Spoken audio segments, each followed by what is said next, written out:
Habaan mo ha, mga 1 minute. Ay, hindi, mga ano lang, 40 seconds. Puno na.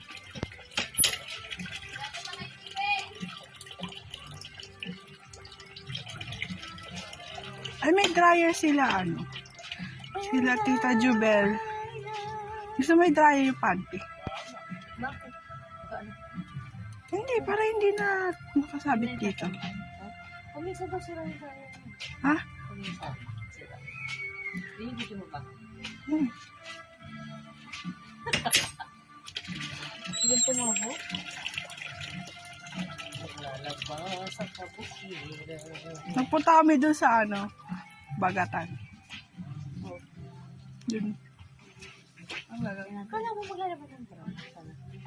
Suot ka pa eh, bra ko eh. Okay na yan. 1 minute na. Okay na ba ito yun?